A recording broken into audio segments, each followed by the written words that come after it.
മലയാള സാഹിത്യ ലോകത്ത് സ്വന്തം രചനകളാൽ ശ്രദ്ധേയനായ എഴുത്തുകാരനാണ് ജേക്കബ് എബ്രഹാം. 1979 പത്തനംതിട്ട ജില്ലയിലെ നെല്ലിക്കാലയിൽ ജനിച്ച ഇദ്ദേഹം കഥകളിലൂടെയും നോവലുകളിലൂടെയും മലയാള വായനക്കാരെ ആകർഷിച്ച എഴുത്തുകാരനാണ്. 2013 കേരള സാഹിത്യ അക്കാദമി എൻഡോവ്മെന്റ് പുരസ്കാരം, മാതൃഭൂമി ആഴ്ചപ്പതിപ്പ് പുരസ്കാരം, മുട്ടത്ത് വർക്കി അവാർഡ്, ഭാഷാ ഇൻസ്റ്റിറ്റ്യൂട്ടിന്റെ കാരൂർ പുരസ്കാരം, ഇങ്ങനെ നിരവധി പുരസ്കാരങ്ങൾ സ്വന്തമാക്കിയിട്ടുണ്ട്. അനവധി കൃതികളിലൂടെ മലയാളത്തിൻ്റെ വായനാ അനുഭവത്തെ സമ്പന്നമാക്കിയ ജേക്കബ് എബ്രഹാം മലയാള മിഷന്റെ ഇന്റർനെറ്റ് റേഡിയോ ആയ റേഡിയോ മലയാളത്തിൻ്റെ പ്രോഗ്രാം ഹെഡായും സേവനമനുഷ്ഠിച്ചു വരുന്നു. ഞാൻ അറിഞ്ഞ ക്രിസ്തുവിലൂടെ മനസ്സ് തുറക്കുന്നു ജേക്കബ് എബ്രഹാം.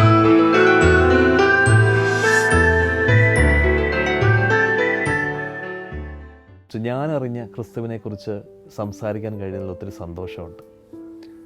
പത്തനംതിട്ട ജില്ലയിലെ നെല്ലിക്കാല ഗ്രാമത്തിലാണ് ഞാൻ ജനിച്ചു വളർന്നത്.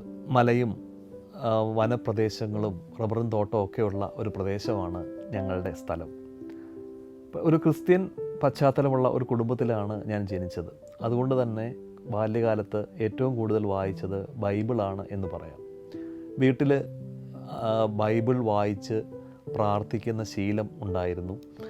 നമ്മുടെ പള്ളിയിലായാലും സൺഡേ സ്കൂൾ എന്ന് പറഞ്ഞിട്ട് നമുക്ക് ഞായറാഴ്ചകളിൽ പള്ളിക്ക് മുമ്പ്, ദേവാലയത്തിന് മുമ്പ് ബൈബിൾ പഠിക്കുന്ന ഒരു സ്കൂൾ പോലെ പഠിക്കുന്ന സൺഡേ സ്കൂൾ എന്ന് പറയുന്ന ഒരു സ്ഥാപനവും ഞങ്ങളുടെ നാട്ടിലുണ്ട്. പള്ളിയുമായി ബന്ധപ്പെട്ട പഠന കേന്ദ്രമാണത്. അപ്പോൾ ഇവിടെ നിന്നൊക്കെയാണ് നമ്മൾ ആദ്യകാലത്ത് ക്രിസ്തുവിനെ അറിയുന്നത്. കുട്ടിക്കാലത്ത് ബൈബിൾ ആദ്യമായിട്ട് ഇപ്പോഴും ഞാൻ ഓർക്കുന്നുണ്ട്. ഞാൻ 4ാം ക്ലാസ് സ്കൂളിൽ പഠിക്കുമ്പം ഞങ്ങളുടെ വീട്ടിൽ ബൈബിൾ ഉണ്ടെങ്കിലും സ്വന്തമായിട്ടൊരു ബൈബിൾ കിട്ടിയത് വലിയൊരു സന്തോഷമാണ്. ഇപ്പോൾ എൻ്റെ കയ്യിൽ ധാരാളം പുസ്തകങ്ങളുണ്ട്. ഒരു എഴുത്തുകാരൻ എന്ന നിലയിൽ ഒരുപാട് പുസ്തകങ്ങൾ എൻ്റെ കയ്യിലുണ്ടെങ്കിൽ പോലും ആദ്യമായി എനിക്ക് ലഭിച്ചൊരു പുസ്തകം ബൈബിളാണ്. അത് ചുവന്ന ചട്ടയിട്ട ചുവന്ന നിറമുള്ള, നമുക്കറിയാം ധാരാളം സ്കൂളുകളിലൊക്കെ സ്കൂൾ കുട്ടികൾക്കൊക്കെ കിട്ടിയിട്ടുള്ള ഒരു ബൈബിളാണ്. ബൈബിൾ സൊസൈറ്റി വിതരണം ചെയ്യുന്ന പുതിയ നിയമത്തിൻ്റെ ഒരു ബൈബിളാണ് എനിക്ക് കിട്ടിയത്. അപ്പോൾ അത് ഈ അലുമിനിയം പെട്ടിയാണ് സ്കൂളിൽ കൊണ്ടുപോകാൻ ഉപയോഗിക്കുക. ആ അലുമിനിയം പെട്ടിക്കകത്ത് ഞങ്ങളുടെ സ്കൂളിൽ വന്ന അച്ഛൻ തന്ന ബൈബിളും ഇട്ട് വീട്ടിൽ വന്നപ്പോൾ ഒരു വലിയ നിധി കിട്ടിയ പോലെയാണ് എനിക്ക് തോന്നിയത്. ആ പുസ്തകത്തിലെ വരികളിലൂടെ പുതിയ നിയമത്തിലെ യേശുവിനെയാണ് ആദ്യമായി നമ്മൾ അറിയുന്നത്. യേശുവിനെ പറ്റി ലോക സാഹിത്യത്തിലെമ്പാടും യേശുവിൻ്റെ ക്രിസ്തുവിൻ്റെ വലിയ സ്വാധീനം നമുക്ക് കാണാൻ കഴിയും. അപ്പോൾ എനിക്ക് തോന്നുന്നത് എന്നെ ആദ്യം സ്വാധീനിച്ചത് യേശു, നമ്മൾ അത്ഭുതപ്പെട്ടു പോയ കാര്യമെന്ന് പറയുന്നത് യേശുവിൻ്റെ കുരിശാരോഹണവും കുരിശിൽ നിന്ന് ക്രിസ്തു അപ്രത്യക്ഷനാവുകയും അവൻ ഉയർത്തെഴുന്നേറ്റതു എന്നുള്ളതാണ് എന്നെ ഞെട്ടിച്ചു കളഞ്ഞ, എൻ്റെ വായനയെ ഞെട്ടിച്ചു കളഞ്ഞൊരു സംഭവം. ശരിക്കും പറഞ്ഞാൽ ഒരു ക്രിസ്തീയ കുടുംബത്തിൽ ജനിച്ച ഒരാളെന്ന നിലയിൽ പൂർണ്ണമായിട്ടും വിശ്വാസത്തിന് വേണ്ടി മാത്രമാണ് ആദ്യകാലങ്ങളിൽ, വിശ്വാസത്തിൻ്റെ ഭാഗമായിട്ടാണ് ഞാൻ ബൈബിൾ വായിച്ച് അല്ലെങ്കിൽ ക്രിസ്തുവിനെ അറിഞ്ഞിരുന്നത്.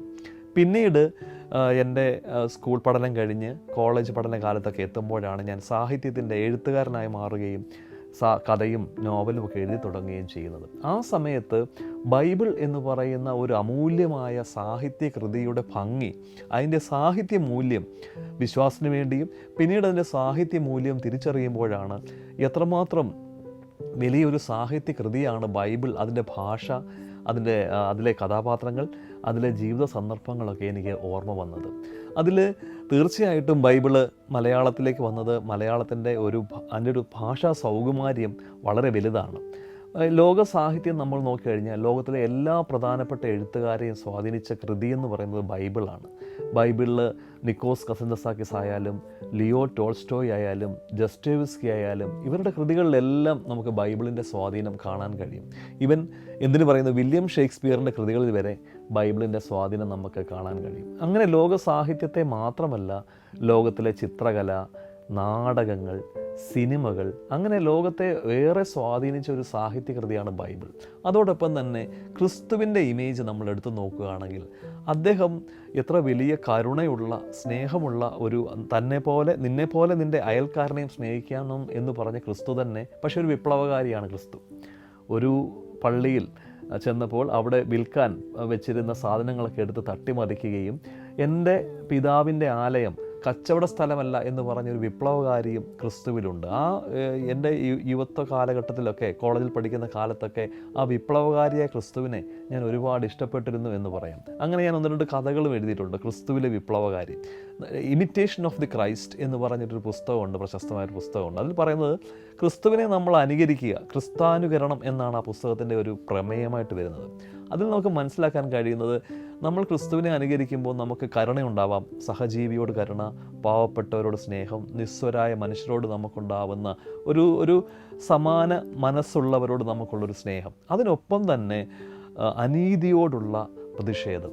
ഇത് ക്രിസ്തുവിൽ വളരെ പ്രകടമായിരുന്നാണ് ഞാൻ വിശ്വസിക്കുന്നത്. നമുക്കറിയാം, സമൂഹത്തിലെ ഏറ്റവും വെറുക്കപ്പെട്ടവൾ എന്ന് കരുതുന്ന ഒരു വേശ്യാസ്ത്രീയെ എല്ലാവരും കല്ലെറിയുമ്പോൾ ക്രിസ്തു അവളെ ചേർത്ത് പിടിച്ചുകൊണ്ട് നിങ്ങളിൽ പാപം ചെയ്യാത്തവർ ഇവളെ കല്ലെറിയട്ടെ എന്നാണ് പറഞ്ഞത്. അപ്പോൾ അങ്ങനെയൊക്കെയുള്ള അതൊക്കെ ശരിക്കും പറഞ്ഞാൽ എന്നെ ഞെട്ടിച്ച് കളഞ്ഞ എൻ്റെ ചിന്തകളെയും എൻ്റെ എഴുത്തിനെയും ഒക്കെ മാറ്റി തീർത്ത ക്രിസ്തുവിൻ്റെ ചില പ്രവൃത്തികളിലൊന്നാണ്. അതോടൊപ്പം തന്നെ കാനാവിലെ കല്യാണത്തിന് ക്രിസ്തു വീഞ്ഞൊരുക്കിയത് കൂടുതലൊരു മാന്ത്രികമായ ഒരു സംഭവം നമുക്ക് കാണാൻ കഴിയില്ല. അപ്പം കാനാവിലെ കല്യാണത്തിൻ്റെ കഥ എല്ലാവർക്കും അറിയാവുന്നതാണല്ലോ. കല്യാണ വീട്ടിൽ യേശുവും ശിഷ്യന്മാരും ചെല്ലുകയും അവിടെ വിവാഹ സൽക്കാരത്തിന് വിളമ്പിയിരുന്ന വീഞ്ഞ് തീർന്നു പോവുകയും അപ്പം ഒരാൾ വന്ന് യേശുവിനോട് പറയുകയും യേശു അത്ഭുതം പ്രവർത്തിച്ചുകൊണ്ട് അവിടെ വീഞ്ഞ് ഉണ്ടാക്കി കൊടുക്കുകയും ചെയ്തു. ഇത് നമുക്ക് ഒരു തലത്തിൽ ഇത് വായിക്കാം, ഇതിനെ പ്ലെയിനായിട്ട് ഈ കഥ വായിക്കാം. പക്ഷേ അതിനപ്പുറത്ത് എനിക്ക് തോന്നുന്നത് അത് യേശു അവിടെ വലിയ അത്ഭുതം കാണിച്ച് ഒരു മാന്ത്രികനെ പോലെ വീഞ്ഞ് കൂട്ടി എന്നല്ല. ഞാൻ മനസ്സിലാക്കുന്നത് അവിടെ എല്ലാവരും ഉള്ള സാധനം എല്ലാവർക്കും വേണ്ടി. ഇപ്പം നമുക്കറിയാം, നമ്മുടെ വീട്ടിൽ ഒരാൾ വരുമ്പം, നമുക്ക് പെട്ടെന്ന് അപ്രതീക്ഷിതമായി നമ്മുടെ വീട്ടിലൊരു അതിഥി വരുമ്പം നമുക്കുള്ള ആഹാരം, ഇപ്പോൾ ഉദാഹരണത്തിന് അത്താഴത്തിന് ഒരാൾ അപ്രതീക്ഷിതമായി ഒരു അതിഥി നിങ്ങളുടെ വീട്ടിൽ വന്നിരിക്കട്ടെ, നിങ്ങളുടെ വീട്ടിൽ അപ്പം പെട്ടെന്ന് ആഹാരമൊന്നും തയ്യാറാക്കാൻ കഴിയാതെ വരുമ്പോൾ നിങ്ങളുള്ളത് പങ്കുവെച്ച് കഴിക്കും. കാരണം പങ്കുവയ്ക്കലിൻ്റെ വലിയൊരു സന്ദേശം ക്രിസ്തുവിൻ്റെ ജീവിതത്തിൽ നിന്ന് ഞാൻ പലപ്പോഴും പകർത്താൻ ശ്രമിച്ചിട്ടുണ്ട്. കാരണം നമുക്കുള്ളതിൽ നമുക്ക് നൽകാൻ കഴിയുന്നത് പലതും, നമുക്ക് ശരിക്കും പറഞ്ഞാൽ മനുഷ്യന് വലിയ സ്വാർത്ഥനാണ്. എല്ലാ മനുഷ്യരും സ്വാർത്ഥരാണ് അവരുടേതായ കാര്യങ്ങളിൽ. കാരണം സ്വാർത്ഥത മനുഷ്യ ജീവിതത്തിൻ്റെ ഭാഗവുമാണ്. എന്നാൽ നമുക്ക് പങ്കുവെക്കാൻ കഴിയുന്ന ചില തലങ്ങളുണ്ട്. നമുക്ക് മറ്റൊരാളെ സ്നേഹിക്കാൻ, മറ്റൊരാളെ സഹായിക്കാൻ ഒക്കെ കഴിയുന്ന ചില തലങ്ങളിൽ നമ്മളത് കൂടുതൽ ഈ സെൽഫിഷ്നെസ്, ഈ സ്വാർത്ഥത വെടിഞ്ഞ് കൂടുതൽ ഒരു നന്മയിലേക്ക് നമുക്ക് എത്താൻ കഴിയുക എന്നുള്ളത് ക്രിസ്തുവിൻ്റെ വലിയൊരു സന്ദേശമാണ്. മഹാത്മാഗാന്ധിജി തൊട്ട് എനിക്ക് തോന്നുന്നത് ഇന്ത്യയിൽ ഏറ്റവും വലിയ നമ്മുടെ നേതാക്കന്മാരിലും നമ്മുടെ സാമൂഹ്യ പരിഷ്കർത്താക്കളിലും മഹാത്മജി ധാരാളമായിട്ട് ബൈബിളിലെ ആശയങ്ങളാൽ സ്വാധീനിക്കപ്പെട്ട ഒരാളാണ്. മഹാത്മജി പല സ്ഥലങ്ങളിലും ഗാന്ധിജിയുടെ സത്യാന്വേഷണ പരീക്ഷണങ്ങളിലായാലും അദ്ദേഹത്തിൻ്റെ എഴുത്തുകളിലായാലും പ്രവൃത്തികളിലൊക്കെ ആയിട്ട് ബൈബിൾ സ്വാധീനം ഗാന്ധിജിയെ വളരെ സ്വാധീനിക്കപ്പെട്ട പുസ്തകമാണ് അദ്ദേഹത്തിന് ബൈബിൾ. അതുപോലെ തന്നെ ടോൾസ്റ്റോയ് ലോകത്തിലെ ഏറ്റവും വലിയ സാഹിത്യകാരനാണ്. ഇന്നും റഷ്യൻ സാഹിത്യകാരൻ. അദ്ദേഹത്തിൻ്റെ പുസ്തകങ്ങൾ ഇന്നും വലിയ ക്രിസ്തു ദർശനങ്ങളാൽ നിറഞ്ഞതാണ് അദ്ദേഹത്തിൻ്റെ പുസ്തകങ്ങളെന്ന് നമുക്ക് പറയാൻ കഴിയും. നമ്മുടെ മലയാളത്തിലും ധാരാളം എഴുത്തുകാർ ക്രിസ്തുവിൻ്റെ ദർശനങ്ങളിൽ അവരുടെ കൃതികൾ ഉൾപ്പെടുത്തിയിട്ടുണ്ട്. സക്കറിയ, റോസ്മേരി, ഡോക്ടർ ജോർജ് ഓണക്കൂർ തുടങ്ങിയ നിരവധി എഴുത്തുകാർ. അപ്പം ഞാൻ എൻ്റെ പുസ്തകങ്ങളിലുള്ള പോലെ തന്നെ അവരുടെ കൃതികളിലും നമുക്ക് ക്രിസ്തുവിൻ്റെ വലിയൊരു സ്വാധീനം നമുക്ക് കാണാൻ കഴിയും. അതോടൊപ്പം തന്നെ കേരളത്തിൽ ഏറെ വായനക്കാരുള്ള ഒരു എഴുത്തുകാരനാണ് നിക്കോസ് കസൻസാക്കിസ്. അദ്ദേഹത്തിൻ്റെ ലാസ്റ്റ് ടെംപ്റ്റേഷൻ ഓഫ് ക്രൈസ്റ്റ് ഉൾപ്പെടെ വളരെ ഉജ്ജ്വലമായ ഒരു സാഹിത്യകൃതിയാണ്. അപ്പോൾ അങ്ങനെയുള്ള പല കൃതികളിലും ക്രിസ്തുവിനെ നമുക്ക് വായിച്ചെടുക്കാനായിട്ട് കഴിയും. ഇത് വേറൊരു കാര്യം പറയാനുള്ളത്, എനിക്ക് തോന്നിയിട്ടുള്ളത്, നമ്മുടെ ജീവിതത്തിൻ്റെ ഏതോ ഘട്ടത്തിൽ ഒരാളെ ക്രിസ്തു വല്ലാതെ സ്വാധീനിക്കാറുണ്ടെന്ന് തോന്നുന്നു. നമ്മൾ പ്രത്യേകിച്ചും ബൈബിൾ വായിക്കുന്ന ഒരാൾക്ക് വെറും നമ്മൾ പള്ളിയിൽ പോയി പ്രാർത്ഥിക്കുന്നു എന്നതിനപ്പുറം, ബൈബിൾ വായിക്കുന്നു എന്നതിനപ്പുറം നമ്മുടെ ഉള്ളിലേക്ക് നമുക്ക് സ്വാംശീകരിക്കാൻ കഴിയുന്ന ഒരു നല്ല സുഹൃത്തു കൂടിയാണ് ക്രിസ്തു എന്നെനിക്ക് തോന്നിയിട്ടുണ്ട്. കാരണം നമ്മുടെ ചില പാതകളിൽ, നമ്മുടെ മനുഷ്യരുടെ പാതകൾ വിഭിന്നവും വിചിത്രവുമാണ് നമ്മളുടെ യാത്രകളുമൊക്കെ. അപ്പോൾ ആ പാതകളിലൊക്കെ നമുക്ക് സഞ്ചരിക്കുമ്പോൾ ക്രിസ്തുവിനെ നമുക്ക് കൂട്ടായി ഉണ്ടെങ്കിൽ ഉറപ്പായിട്ടും അത് ഒരു ജീവിതത്തിൽ ഒരു പുതിയ വെളിച്ചവും പ്രതീക്ഷയും പകരുന്ന ഒന്നാണെന്നാണ് എനിക്ക് തോന്നിയിട്ടുള്ളത്. ഒരു സെൻ കഥ പറയാൻ ആഗ്രഹിക്കുന്നു. അതായത് രണ്ട് പേർ ഒരുമിച്ച് ഒരു കടൽ തീരത്തൂടെ സഞ്ചരിക്കുകയാണ്. മനോഹരമായ കടലാണ്. പ്രഭാതത്തിലാണ് അവർ നടക്കുന്നത്. അവസാനം അവർ കുറേ ദൂരം നടന്നപ്പോൾ 2 കാലടിപ്പാടുകൾ മാത്രമേ കാണുന്നുള്ളൂ. അപ്പോൾ ശിഷ്യൻ ചോദിച്ചു, ഗുരു, എന്നെ ഉപേക്ഷിച്ച് അങ്ങ് എവിടെ പോയിരുന്നു ആ സമയത്ത്? ഗുരു പറയുകയാണ്, നിന്നെ ഞാൻ എൻ്റെ കരങ്ങളിൽ എടുത്തിരിക്കുകയായിരുന്നു, എൻ്റെ കാലടിപ്പാടുകളാണ് കണ്ടതെന്ന്. അപ്പോൾ ഇങ്ങനെ സൗഹൃദത്തിൻ്റെയും സ്നേഹത്തിൻ്റെയും ഒപ്പം കരുതലിൻ്റെയും ഒരു വലിയ സ്നേഹമാണ് ക്രിസ്തുവിൻ്റെ ജീവിതത്തിലായിട്ട് നമുക്ക് കാണാൻ കഴിയുന്നത്. സാഹിത്യത്തിൽ, എൻ്റെ ജീവിതത്തിൽ, എഴുത്തിൽ ക്രിസ്മസ് പുസ്തകം എന്നൊരു പുസ്തകം ഞാൻ എഴുതിയിട്ടുണ്ട്. ഇപ്പം ക്രിസ്മസിൻ്റെ സീസൺ ആയതുകൊണ്ട് ഞാൻ പറയുകയാണ്. അപ്പോൾ ഈ ക്രിസ്മസ് പുസ്തകം എനിക്ക് കുറേ കാലം റൈറ്റേഴ്സ് ബ്ലോക്ക് എന്ന് പറഞ്ഞിട്ടൊരു അവസ്ഥ ഉണ്ടായി. എഴുത്തുകാർക്ക് ബാധിക്കുന്ന ഒരു പ്രശ്നമാണിത്. നമുക്ക് എഴുതാതെ കുറേ കാലം എഴുതി വന്നതിന് ശേഷം എഴുത്തിലൊരു തടസ്സം ഉണ്ടാവുക, നമുക്കൊന്നും ചെയ്യാൻ പറ്റാതാവുക. ഇങ്ങനെയുള്ളൊരു ബ്ലോക്ക് വരുന്ന സമയത്താണ് ഞാൻ അങ്ങനെ ഒരു 10 വർഷത്തോളം ഒന്നും എഴുതാതെ കടന്നുപോയ ഒരാളാണ്. അതിന് മുമ്പ് എനിക്ക് ധാരാളം അവാർഡ് കിട്ടുകയും മാതൃഭൂമി ആഴ്ചപ്പതിപ്പിൻ്റെ ഉൾപ്പെടെയുള്ള നിരവധി സമ്മാനങ്ങൾ കിട്ടുകയൊക്കെ ചെയ്ത ഒരു എഴുത്തുകാരനാണ്. അതിനുശേഷം ഞാൻ ഒന്നും എഴുതാതെ 10 വർഷങ്ങൾ കടന്നുപോയി, നമ്മൾ വായിക്കുകയൊക്കെ ചെയ്തുകൊണ്ടാണ്. ആ സമയത്താണ് ഞാൻ ക്രിസ്മസ് പുസ്തകം എന്ന് പറയുന്നൊരു പുസ്തകം, അതിൽ ക്രിസ്മസിൻ്റെ സന്ദേശങ്ങളും ക്രിസ്മസിൻ്റെ കഥകളും ഓർമ്മകളും അടങ്ങിയൊരു പുസ്തകമാണ്. അങ്ങനെ ഒരു പുസ്തകം 2020 ഞാൻ പുറത്തിറക്കുകയുണ്ടായി. അത് എൻ്റെ ജീവിതത്തിലെ ഏറ്റവും വലിയൊരു ടേണിംഗ് പോയിൻ്റായിട്ട് മാറുകയുണ്ടായി. ധാരാളം പേർ ആ ക്രിസ്മസ് പുസ്തകം വായിക്കുകയും അതിലെ ഓർമ്മയും അതിലെ കഥകളും ഒക്കെ വായിച്ചറിയുകയും ചെയ്തു. ബൈബിളിൽ എന്നെ സ്വാധീനിച്ച ഒരുപാട് മുഹൂർത്തങ്ങളുണ്ട്. പ്രത്യേകിച്ചും പഴയ നിയമം നമ്മൾ നോക്കുകയാണെങ്കിൽ അതൊരു മനുഷ്യൻ്റെ യാത്രയാണ്. പ്രവാസം എന്ന് പറയുന്ന ഒരു യാത്രയാണ്. അതായത് നമ്മൾക്കറിയാം, ഹ്യൂമൻ ഹിസ്റ്ററി എന്ന് പറയുന്നത് നോക്കുകയാണെങ്കിൽ മനുഷ്യൻ ഒരു സ്ഥലത്ത്, ഇന്ന് നമുക്കറിയാം കേരളത്തിൽ കുടിയേറ്റത്തിൻ്റെ ഒരു ചരിത്രമുണ്ട് മനുഷ്യർക്ക് പൊതുവേ. ഇന്ന് നമ്മൾ നോക്കുകയാണെങ്കിൽ കേരളത്തിൽ നിന്ന് ധാരാളം യുവാക്കളും യുവതികളും ഒക്കെ ലോകത്തിലെ പല ഭാഗങ്ങളിലേക്ക് കുടിയേറുകയാണ്, തൊഴിലിനായും ജീവിതത്തിനായിട്ടും ഒക്കെ. അപ്പോൾ അതുപോലെ തന്നെ കുടിയേറ്റത്തിൻ്റെ ഒരു ചരിത്രം മനുഷ്യ സമൂഹത്തിൻ്റെ ചരിത്രത്തിൽ തന്നെ ഉണ്ട്. തലമുറകളായി മനുഷ്യർ, നമുക്ക് തന്നെ ഇന്ത്യക്കാർ, നമ്മൾ ഇന്ത്യൻസ് തന്നെ എത്രയോ നാടുകളിൽ നിന്ന് തിരിച്ചെത്തുന്നു വന്നവരാണ്. അതുപോലെ തന്നെ ഇവിടുന്ന് പല രാജ്യങ്ങളിലേക്ക് പോയവരുണ്ട്. അപ്പം ലോക സമൂഹം ഇടകലരുന്ന ഒരു വലിയ യാത്രയുടെ കഥയാണ് ഉൽപ്പത്തി ഉൾപ്പെടെയുള്ള പഴയ നിയമത്തിലെ പുസ്തകങ്ങളൊക്കെ പറയുന്നത്. മനുഷ്യരെങ്ങനെ ഈ ആദത്തിൻ്റെയും ഹൗവയുടെയും കഥയിലൂടെയൊക്കെ ആദ്യത്തെ 2 മനുഷ്യരാണ് ആദവും ഹൗവയും. അവർ ഏദൻ തോട്ടത്തിലെ അവരുടെ ജീവിതവും അവരവിടെ നിന്ന് പാപം ചെയ്തതിൻ്റെ ഫലമായിട്ട് ഏതിൽ നിന്ന് പുറത്താക്കപ്പെട്ടതൊക്കെയുള്ള അവിടെ തുടങ്ങുകയാണ് മനുഷ്യൻ്റെ ചരിത്രം. മനുഷ്യൻ്റെ ചരിത്രം നോക്കിയാൽ നമുക്കറിയാം, ഇതൊരു ബൈബിളിൻ്റെ കഥകൾക്ക് അപ്പുറത്തേക്ക് പുറത്ത് മനുഷ്യൻ്റെ ചരിത്രം നോക്കിയാൽ അറിയാം, അത് യുദ്ധങ്ങളുടെയും ക്രൂരതയുടെയും ഒക്കെ വലിയ ചരിത്രമുണ്ട്. അതോടൊപ്പം തന്നെ ഒരു യുദ്ധഭൂമിയിൽ പിറവിയെടുക്കുന്ന ഒരു ചെറിയ ചെടിയുടെ പച്ച തുമ്പ് പോലെ പ്രതീക്ഷയുടെ നാളമാണ് പുതിയ നിയമത്തിലേക്ക് നമ്മളെത്തുമ്പോൾ നമ്മൾ കാണുന്നത്. അതായത് പഴയ നിയമത്തിൽ തൻ്റെ ക്രൂരത കൊണ്ട് പരസ്പരം കൊന്നു തിന്നു പോയ ഒരു തലമുറ മനുഷ്യരെ സൃഷ്ടിക്കുകയും അവരുടെ കഥകളിലൂടെ നമുക്ക് സന്ദേശങ്ങൾ പറഞ്ഞു തരികയും ചെയ്തതിന് ശേഷം ബൈബിൾ പുതിയ നിയമത്തിലേക്ക് വരുമ്പോൾ റിഡംഷൻ, ആ പാപഭാരങ്ങളാൽ അല്ലെങ്കിൽ സ്വയനാശത്തിലേക്ക് വീണ മനുഷ്യനെ വീണ്ടെടുക്കാൻ വരുന്ന ഒരു വിപ്ലവകാരിയായിട്ടോ ഒരു ദൈവ പുരുഷനായിട്ടോ ആണ് ക്രിസ്തുവിനെ പുതിയ നിയമത്തിൽ ചിത്രീകരിച്ചിരിക്കുന്നത്. അങ്ങനെയാണ് നമ്മൾ വായിച്ചെടുക്കുന്നത്. ഈ 2 പുസ്തകങ്ങളും, പഴയ നിയമവും പുതിയ നിയമവും ചേർന്നതാണ് ബൈബിൾ. ഈ 2ാമത്തെ പുസ്തകം വായിക്കുമ്പോഴാണ് എന്താണ് റെവല്യൂഷൻ അല്ലെങ്കിൽ എവല്യൂഷൻ, അവസാനം റിഡംഷൻ എന്നീ വാക്കുകളൊക്കെ നമ്മുടെ മനസ്സിലേക്ക് തിരിച്ചു വരുന്നുണ്ട്. എനിക്ക് തോന്നുന്നു, ഞാൻ ജിദ്ദു കൃഷ്ണമൂർത്തിയുടെ വലിയൊരു വായനക്കാരനാണ്. ബൈബിളിനെ ഞാൻ ജിദ്ദുവിൻ്റെ കാഴ്ചപ്പാടുകളിലൂടെ വായിക്കാറുണ്ട്. പലപ്പോഴും നമുക്കറിയാം, നമ്മുടെ മനുഷ്യൻ്റെ മനസ്സെന്ന് പറയുന്നത് ഇന്നും പഠിച്ചു തീരാൻ പറ്റാത്ത വിവിധതരമായ അടരുകളുള്ള വലിയ ആഴങ്ങളുള്ള ഒരു സംഭവമാണ് മനുഷ്യ മനസ്സെന്ന് പറയുന്നത്. ക്രിസ്തുവിൻ്റെ സന്ദേശങ്ങളും ക്രിസ്തുവിൻ്റെ കഥകളും ഉപമകളും ഒക്കെ തന്നെ ഈ മനുഷ്യ മനസ്സിനെ വീണ്ടെടുക്കാനും മനുഷ്യ മനസ്സിനെ സ്വാന്തനിപ്പിക്കാനുമുള്ള വലിയ കാര്യങ്ങളാണ് അദ്ദേഹം തൻ്റെ ചെറിയ കഥകളിലൂടെ പറഞ്ഞു വെച്ചിരുന്നത്. ഇരമ്യ ഭാഷയിലാണ് ക്രിസ്തു സംസാരിച്ചതെന്ന് നമുക്കറിയാം. എനിക്ക് തോന്നുന്നത് പല പുസ്തകങ്ങളും നമുക്ക് ബൈബിളിനപ്പുറം ബൈബിളിനെ പറ്റിയുള്ള പഠനങ്ങൾ ധാരാളം ഞാൻ വായിക്കാറുണ്ട്. അതിലൊക്കെ വായിച്ചപ്പോൾ ഒരു കാര്യം മനസ്സിലായത്, ഈ ക്രിസ്തു എന്ന് പറയുന്ന ക്രിസ്തുവിൻ്റെ ഒരു സന്ദേശത്തിൻ്റെ പ്രസക്തി എന്ന് പറയുന്നത് ഇന്നും സജീവമാണെന്നുള്ളതാണ്. സമൂഹം അനുദിനം ഇരുട്ടിലേക്ക് പോകുമ്പോൾ ലോകത്ത് ഇന്ന് നമുക്കറിയാം, ഇന്ന് നിരവധി അശാന്തിയാണ് ലോകത്തിൽ നമുക്ക് നോക്കിക്കഴിഞ്ഞാൽ കാണാൻ പറ്റുന്നത്. ഇന്ന് ഗാസയിലെ പ്രശ്നങ്ങൾ, അതുപോലെ തന്നെ യുക്രൈനിലടക്കമുള്ള യുദ്ധത്തിൻ്റെ നിലവിളികൾ, മുറവിളികൾ ഒക്കെ കേൾക്കുമ്പോൾ തന്നെ വളരെ അശാന്തമായ ക്രൂരമായ അധികാരത്തിൻ്റെ പല അടരുകളും നമുക്ക് ലോകത്തിൽ കാണാൻ കഴിയുന്നുണ്ട്. ഈ സമയത്തൊക്കെയാണ് സ്നേഹത്തിന് മനുഷ്യ സമൂഹത്തെ വിമോചിപ്പിക്കാൻ കഴിയും എന്ന് പറഞ്ഞ ഒരു പ്രവാചകനാണ് ക്രിസ്തു.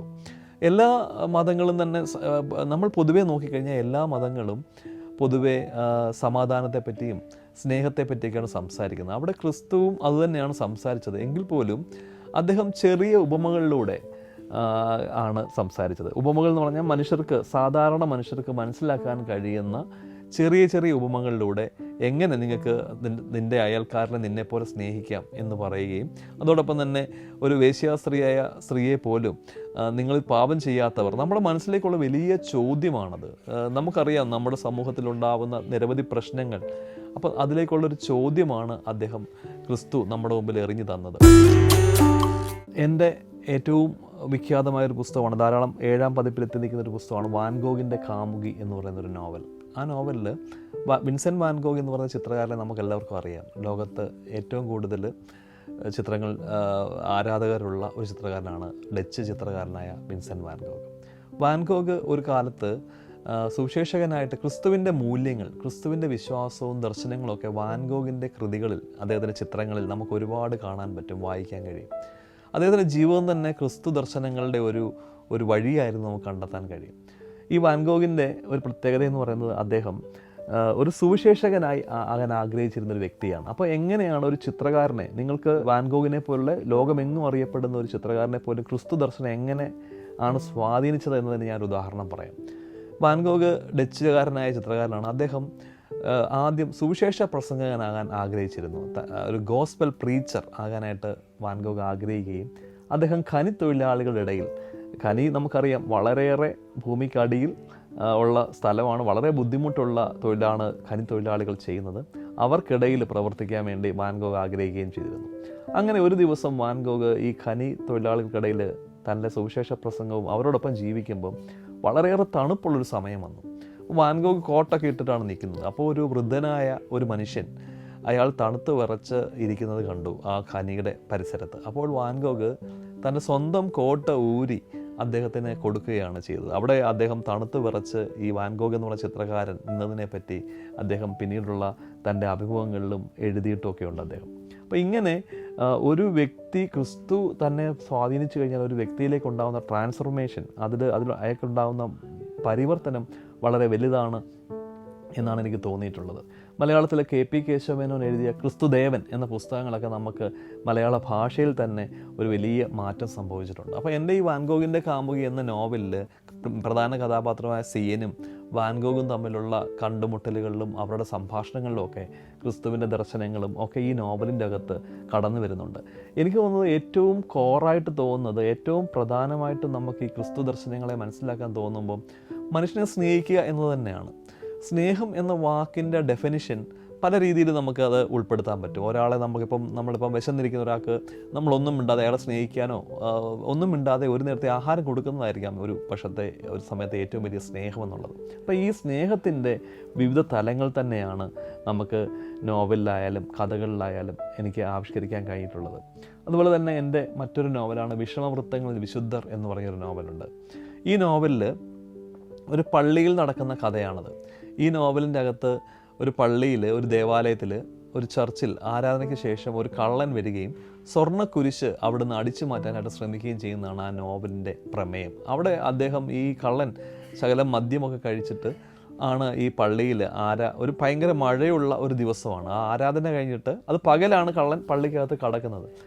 ആരാധന കഴിഞ്ഞിട്ട് ഞായറാഴ്ച കപ്പിയാർ പള്ളി അടച്ച് പോകാൻ തുടങ്ങുന്ന സമയത്താണ് ഓടിളക്കി കള്ളനകത്ത് വരികയും ഈ സ്വർണ്ണ കുരിശ് മോഷ്ടിക്കാൻ ശ്രമിക്കുകയും ചെയ്യുന്നു. ഈ സമയത്ത് തൻ്റെ ക്ഷീണം കൊണ്ടും മദ്യം കഴിച്ചതിനുള്ള അവസ്ഥ കൊണ്ടും പള്ളിയിൽ കിടന്ന് കള്ളൻ ഉറങ്ങിപ്പോവുകയും ദൈവവും പിശാചും അല്ലെങ്കിൽ ചെകുത്താനും, അല്ലെങ്കിൽ ഒരു നെഗറ്റീവ് ഫോഴ്സും പോസിറ്റീവ് ഫോഴ്സും എന്ന് സങ്കല്പിക്കുക, ദൈവവും ചെകുത്താനും തമ്മിൽ ഈ കള്ളൻ്റെ ജീവിതത്തെ രണ്ടായിട്ട് പകുത്തുകൊണ്ട് ദൈവം പറയുന്ന ഇവൻ അത്ര മോശപ്പെട്ട മനുഷ്യനല്ല, അവനിൽ നന്മയുണ്ടെന്ന് ദൈവം പറയുന്ന 3 ഖണ്ഡങ്ങളും, അതോടൊപ്പം തന്നെ ഇവൻ കൊടും ക്രിമിനലാണെന്ന് ചെകുത്താൻ പറയുന്ന 3 സംഭവങ്ങളുമാണ് ആ നോവലിൻ്റെ അകത്ത് വരുന്നത്.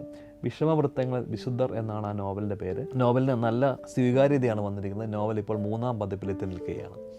അതുപോലെ തന്നെ പല കഥകളിലും, ഇപ്പം ഞാൻ ക്രിസ്തുവിൻ്റെ ആദർശങ്ങളും ആശയങ്ങളും വ്യക്തമാക്കുന്ന പല കഥകളും ഞാൻ എഴുതിയിട്ടുണ്ട്. അപ്പോൾ ഇങ്ങനെ എൻ്റെ എഴുത്തിലും സാഹിത്യത്തിലും ഈ ക്രിസ്തുവിൻ്റെ ദർശനങ്ങൾ പലപ്പോഴും കടന്നു വന്നിട്ടുണ്ട്. അതുപോലെ തന്നെ ക്രിസ്മസ് പുസ്തകമാണ് അതിൽ പ്രധാനപ്പെട്ട മറ്റൊരു പുസ്തകം. അതിൽ ഓർമ്മകളും കഥകളുമാണ് എഴുതിയിട്ടുള്ളത്. ഒപ്പം തന്നെ ക്രിസ്മസിൻ്റെ ചരിത്രം ഇത്ര വിശദമായിട്ട് വിവരിക്കുന്ന മറ്റൊരു കൃതി കേരളത്തിൽ നിങ്ങൾക്ക് കാണാൻ കഴിയുമോ? മലയാളത്തിലില്ല എന്ന് തന്നെയാണ് എൻ്റെ വിശ്വാസം. ക്രിസ്തുമസ് എന്ന് പറയുന്നത് വളരെ സന്തോഷത്തിൻ്റെ ഒരു സമയമാണ്. നമുക്കറിയാം, നമുക്ക് എല്ലാവർക്കും ഒരു ഉത്സാഹം തരുന്ന ഒരു സമയമാണ്. കാരണം അതിൻ്റെ കളർഫുള്ളാണ്. ക്രിസ്മസിൻ്റെ സാന്താക്ലോസ് ആയാലും സമ്മാനങ്ങളുമായിട്ട് വരുന്ന സാന്താക്ലോസ് എല്ലാ കുട്ടികൾക്കും ഒരു പ്രതീക്ഷയാണ്. അതുപോലെ തന്നെ അത് പരസ്പരം പങ്കുവെക്കുന്ന സ്നേഹം. നമ്മളൊരു പീസ് കേക്ക് നമ്മുടെ വീട്ടിൽ വരുന്ന ഒരാൾക്ക് കൊടുക്കുന്നതോ അല്ലെങ്കിൽ അയൽപക്കത്ത് ഒരാൾക്ക് കൊടുക്കുന്നതോ പരസ്പരം പങ്കുവെക്കലിൻ്റെ വലിയൊരു സന്ദേശമാണ് ഈ ക്രിസ്തുമസ് നൽകുന്നത്.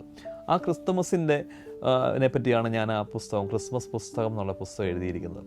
അങ്ങനെ എൻ്റെ രചനകളിലൊക്കെ തന്നെ ക്രിസ്തു എൻ്റെ സ്നേഹം കടന്നു വരാറുണ്ട്. മലയാളത്തിൽ പല എഴുത്തുകാരിലും നമുക്ക്, പ്രത്യേകിച്ചും സക്കറിയ പോലുള്ള എഴുത്തുകാരിലൊക്കെ നമുക്ക് ക്രിസ്തുവിൻ്റെ പല രീതിയിലുള്ള അദ്ദേഹം ഇടപെടുന്നത് നമുക്ക് കാണാൻ കഴിയുന്നുണ്ട്. പലപ്പോഴും നമുക്കറിയാം, ദൈവങ്ങളെ നമ്മൾ പല വലിയ പീഠങ്ങളിലാണ് ഇരുത്താറുള്ളത്. അവരെ നമ്മൾ ആരാധിക്കുകയാണ്.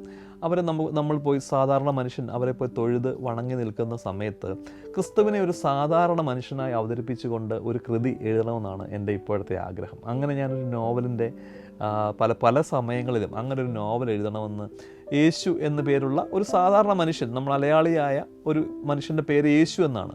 ആ യേശു എന്ന് പറയുന്ന മനുഷ്യൻ, അയാളുടെ ജീവിതത്തിൽ അയാൾക്ക് സംഭവിക്കുന്ന ചില കാര്യങ്ങളാണ് ആ പ്രമേയമായിട്ട് ഞാൻ എഴുതി തുടങ്ങുകയും ഇടയ്ക്ക് നിന്നു പോവുകയും ചെയ്തൊരു നോവലാണത്. അത് പൂർത്തീകരിക്കണം എന്നുള്ളതാണ് ഇപ്പോഴത്തെ എൻ്റെ ഏറ്റവും വലിയൊരു ആഗ്രഹം. അത് പക്ഷേ യേശു എന്നുള്ളതൊരു പേരാണ്. നമുക്കറിയാം, ധാരാളം പേർക്ക് യേശു എന്നുള്ള പേര് കേരളത്തിലുണ്ട്. യേശുദാസ്, നമ്മുടെ ഗാനഗന്ധർവനായ യേശുദാസ്, യേശുവിൻ്റെ ദാസൻ എന്ന പേരിൽ യേശുദാസിൻ്റെ പേര് എല്ലാവർക്കും അറിയാവുന്ന പേരാണ്. അപ്പം യേശു ഒരു കോമൺ നെയിമാണ് കേരളത്തിൽ.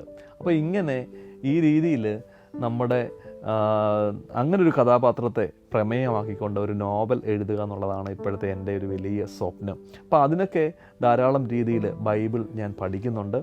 യേശുവിൻ്റെ ദർശനങ്ങളെപ്പറ്റി വളരെ ആഴത്തിൽ അറിയാൻ ശ്രമിക്കാറുണ്ട്. ശരിക്കും പറഞ്ഞാൽ എവിടെ നിന്നാണ് ക്രിസ്തുവിൻ്റെ ദർശനങ്ങൾ മനസ്സിലേക്ക് വന്നതെന്ന് ചോദിച്ചാൽ കുട്ടിക്കാലം തന്നെയാണ്. എൻ്റെ പത്തനംതിട്ടയിലെ എൻ്റെ കുട്ടിക്കാലം തന്നെയാണ് എനിക്ക് ഏറ്റവും കൂടുതൽ ഓർക്കാനുള്ളത്. ബാല്യകാലത്ത് ഞങ്ങൾ തീർച്ചയായിട്ടും ഒരു വളരെ ദാരിദ്ര്യപൂർണ്ണമായൊരു അന്തരീക്ഷമായിരുന്നു വീട്ടിൽ. ഞാനൊരു ഓലപ്പുരയിൽ ജനിച്ചു വളർന്ന ഒരാളാണ്. അപ്പം എൻ്റെ വീട്ടിൽ, അപ്പോൾ അന്ന് ജീവിതത്തെപ്പറ്റി വലിയ പ്രതീക്ഷ എനിക്ക് പറഞ്ഞു തന്നത് എൻ്റെ അമ്മച്ചിയാണ്. എൻ്റെ അമ്മച്ചി അന്ന് വീട്ടിൽ ധാരാളം ബൈബിൾ വായിക്കുകയും എനിക്കൊരു ബ്രദറാണുള്ളത്, ഞങ്ങളെ രണ്ടുപേരെ ഇരുത്തി, എൻ്റെ സഹോദരനെയും കൂടി ഇരുത്തി ബൈബിൾ വായിച്ച് തരികയൊക്കെ ചെയ്തിരുന്ന ഒരുപാട് നല്ല നിമിഷങ്ങൾ ഞാനിപ്പോഴും ഓർക്കുന്നുണ്ട്. എൻ്റെ കുട്ടിക്കാലത്ത് അമ്മച്ചിയുടെ ആ ഒരു വിശ്വാസവും പ്രതീക്ഷയും, ജീവിതത്തെപ്പറ്റിയുള്ള പരമമായ ദാരിദ്ര്യത്തിലും ജീവിതത്തെപ്പറ്റിയുള്ള പ്രതീക്ഷ, അത് കൈവിടാതിരുന്നത് എനിക്ക് തോന്നുന്നത് എൻ്റെ ജീവിതത്തെ ഏറ്റവും വലിയ കരുത്തായി മാറുകയുണ്ടായി. എനിക്ക് അവിടുന്ന് തന്നെ ഇന്നും ദിവസവും ബൈബിൾ വായിക്കുന്ന ഒരാളാണ് ഞാൻ. ഒരു 10-15 പേജ് അല്ലെങ്കിൽ 2-3 അധ്യായങ്ങൾ ബൈബിളിൽ വായിച്ചിട്ട് മാത്രമേ ഞാൻ ഉറങ്ങാറുള്ളൂ. കാരണം ബൈബിൾ എന്നെ എല്ലാ ദിവസവും സ്പർശിക്കുന്നൊരു കൃതിയാണ്. ബൈബിൾ ഞാൻ മലയാളവും ഇംഗ്ലീഷും മാറി ബൈബിൾ വായിക്കാറുണ്ട്. കാരണം എന്ന് വെച്ചാൽ ജീവിതത്തെ, പിന്നെ അതുപോലെ തന്നെ വേറൊരു എൻ്റെ ഒരു കൗതുകം എന്ന് പറയുന്നത്, എന്തെങ്കിലും പ്രശ്നങ്ങളുണ്ടാകുമ്പോൾ പ്രതിവിധി എന്ന നിലയിൽ ഞാൻ ബൈബിൾ റാൻഡമായിട്ട് വെറുതെ തുറന്നിട്ട് അതിലെ ഒരു വാചകം എടുത്ത് വായിച്ചിട്ട് അതിന് വെറുതെ നമ്മുടെ മനസ്സിൻ്റെ ഒരു സന്തോഷമായിരിക്കും, അങ്ങനെ അതിനുത്തരം കണ്ടെത്താൻ ശ്രമിക്കുന്ന ഒരു രീതിയും എനിക്കുണ്ട്. അപ്പോൾ ഈ രീതിയിലൊക്കെ തന്നെ ജീവിതത്തിലൊരു വലിയ വെളിച്ചമാണ് ബൈബിൾ. KP അപ്പൻ സാറിൻ്റെ ഒരു പുസ്തകമുണ്ട്, ബൈബിൾ വെളിച്ചത്തിൻ്റെ കവചം എന്നുള്ളത്. അത് വളരെ മനോഹരമായി ബൈബിളിനെ കാണുന്ന ഒരു, ബൈബിളിലെ ഭാഷയും അതിൻ്റെ സൗകുമാര്യതയും അതിലെ കഥാപാത്രങ്ങളെയും, പ്രത്യേകിച്ച് മഗ്ദലന മറിയ, യേശുവും ഒക്കെ കടന്നു വരുന്ന ഒരു പുസ്തകമാണത്. അപ്പോൾ എനിക്ക് അത്ര ഇഷ്ടപ്പെട്ട കൃതിയാണത്. പ്രത്യേകിച്ചും ബൈബിളിനെ ചുറ്റിപ്പറ്റി എഴുതിയ ഒരുപാട് കൃതികൾ ഞാൻ വായിക്കാറുണ്ട്. സാഹിത്യ കൃതികളും അതുപോലെ തന്നെ നോവലുകളും ഒക്കെ തന്നെ വായിക്കാറുണ്ട്. അപ്പോൾ ഇങ്ങനെ ജീവിതത്തെ തിരിഞ്ഞു നോക്കുമ്പോൾ എല്ലാ ദിവസവും എൻ്റെ ജീവിതത്തെ സന്തോഷപൂർണ്ണമാക്കുന്നതും നാളെ എന്ന് പറയുന്ന ഒരു ദിവസത്തെ കാത്തിരിക്കാൻ പ്രേരിപ്പിക്കുന്നതും ഒക്കെ ബൈബിളാണ് എന്ന് പറയുന്നതിൽ, അല്ലെങ്കിൽ ക്രിസ്തുവാണെന്ന് പറയുന്നതിൽ യാതൊരു മടിയുമില്ല. ഈ രീതിയിലൊക്കെ തന്നെ ബൈബിൾ എന്നെ സ്വാധീനിക്കാറുണ്ട്. ഞാനറിഞ്ഞ ക്രിസ്തുവിനെ കുറിച്ച് കൂടുതൽ ചിന്തിക്കുമ്പോൾ എനിക്ക് തോന്നുന്നത്, ക്രിസ്തുവിനെ പലരിൽ നമുക്ക് കാണാൻ കഴിയുന്നുണ്ട്. മഹാത്മാഗാന്ധിയിൽ ഞാനറിഞ്ഞ ക്രിസ്തുവിനെ എനിക്ക് കാണാൻ കഴിയും. ചെഗുവേരയിൽ ഞാനറിഞ്ഞ ക്രിസ്തുവിനെ എനിക്ക് കാണാൻ കഴിയുന്നുണ്ട്. ടോൾസ്റ്റോയിൽ എനിക്ക് ഞാൻ ആഗ്രഹിക്കുന്ന ഒരു ക്രിസ്തുവിനെ കാണാൻ കഴിയുന്നുണ്ട്. കസൻത സാക്കിസിൽ ഞാൻ ക്രിസ്തുവിൻ്റെ ദർശനങ്ങളുടെ ആഴം തിരിച്ചറിയുന്നുണ്ട്. സെക്കറിയുടെ കഥകളിൽ ക്രിസ്തുവിൻ്റെ കാരുണ്യം എനിക്ക് കണ്ടെത്താൻ കഴിയുന്നുണ്ട്. ക്രിസ്തുവിനെ ഉൾക്കൊള്ളാനും ക്രിസ്തുവിൻ്റെ സന്ദേശങ്ങൾ ജീവിതത്തിൽ പകർത്താൻ കഴിയുക എന്നത് തന്നെയാണ് ഞാൻ അറിയുന്ന ക്രിസ്തുവിൻ്റെ ഏറ്റവും വലിയ ഒരു അറിവ് എന്നുള്ളതാണ് എനിക്ക് തോന്നുന്നത്. അത് തന്നെയാണ് നമ്മുടെ അറിവ്. നമ്മുടെ അറിവ് എത്രയും ചെറുതാണെന്നും ക്രിസ്തുവിലൂടെ ആ സ്നേഹത്തിൻ്റെ നമ്മുടെ മുമ്പിലൊരു മോഡലാണ് ക്രിസ്തു എന്ന് പറയുന്നത്, ഒരു വിഗ്രഹമല്ല. നമ്മളെന്നും കുരിശ് വരച്ച് പ്രാർത്ഥിക്കുകയൊക്കെ നല്ലത് തന്നെയാണ്. പക്ഷേ എങ്കിൽ പോലും അതിനപ്പുറം വെറും കാട്ടിക്കൂട്ടലുകൾക്കപ്പുറം ജീവിതത്തെ ധന്യമാക്കുന്ന, ജീവിതത്തെ മുന്നോട്ട് കൊണ്ടുപോകുന്ന ഒരു പ്രതീക്ഷയാണ് ക്രിസ്തുവിൻ്റെ കാരുണ്യം, ക്രിസ്തുവിൻ്റെ യൗവനപരമായ സമൂഹത്തോടുള്ള കാഴ്ചപ്പാടുകൾ, ഒപ്പം വിപ്ലവകാരിയ ക്രിസ്തുവിൻ്റെ പ്രതിഷേധത്തിൻ്റെയും യുവത്വത്തിൻ്റെയും ആർജവം. ഇതൊക്കെ തന്നെയാണ് ക്രിസ്തുവിൽ നിന്ന് ഞാൻ പകർത്താൻ ശ്രമിക്കുന്നതും ഞാൻ അറിയാൻ ശ്രമിക്കുന്നതും.